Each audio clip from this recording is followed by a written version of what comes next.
Ready to move in premium triplex villas at Kollur APR Projects. Raghubabu ప్రమాద కేసులో big twist బయటపడింది. BRS నేతను కారుతో ఢీకొట్టింది రఘుబాబుగా తేలింది. రఘుబాబే స్వయంగా కారు నడిపి ప్రమాదం చేసినట్టుగా పోలీసులు తేల్చారు. ఈ మేరకు ఎఫ్ఐఆర్లో రఘుబాబుని నిందితుడిగా పేర్కొన్నారు. ప్రమాద సమయంలో సుమారు 120 కిలోమీటర్ల వేగంతో కారు నడుపుతున్నట్లుగా తెలుస్తోంది. ఆయన మద్యం మత్తులో ఉన్నాడా లేదా అనే కోణంలో కూడా పోలీసులు దర్యాప్తు చేస్తున్నారు.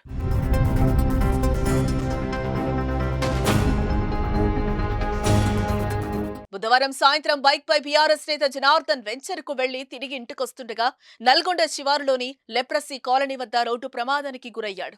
హైదరాబాద్ నుంచి మిర్యాలగూడ వైపు వెళుతున్న Raghubabu BMW car Janardhan bike ను ఢీకొట్టింది. ఈ ఘటనలో జనార్దన్ గాల్లోకి ఎగిరి కారు బ్యానెట్ పై పడ్డాడు. ఈ ప్రమాదంలో ఆయన అక్కడికక్కడే మృతి చెందాడు.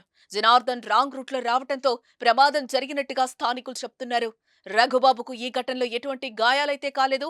రఘుబాబు వెనకే ఆయన కుమారుడు రేంజ్ రోవర్ కారులో వస్తూ ప్రమాద స్థలి వద్ద ఆగారు. ఆ రేంజ్ రోవర్ లోనే రఘుబాబును పోలీసులు ఎక్కించి స్టేషన్ కు తీసుకెళ్లారు. అయితే మొదట రఘుబాబు డ్రైవర్ కారు నడిపినట్లుగా ప్రచారం జరిగింది. కానీ ప్రమాద సమయంలో రఘుబాబే కారు నడిపినట్లుగా తెలుస్తోంది. ప్రమాదం తర్వాత ఆయన భయపడినట్టుగా వైరల్ అయిన వీడియో ద్వారా తెలుస్తోంది.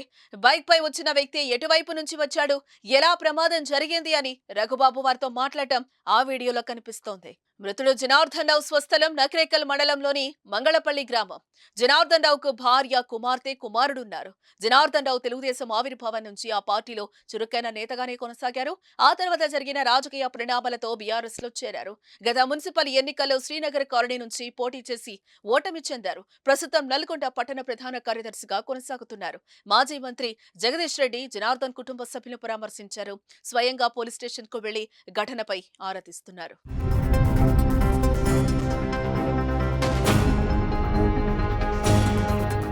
సుమన్ టీవీలో మీ పర్సనల్ అండ్ బిజినెస్ ప్రమోషన్స్ కోసం కింది నెంబర్కి కాంటాక్ట్ చేయండి.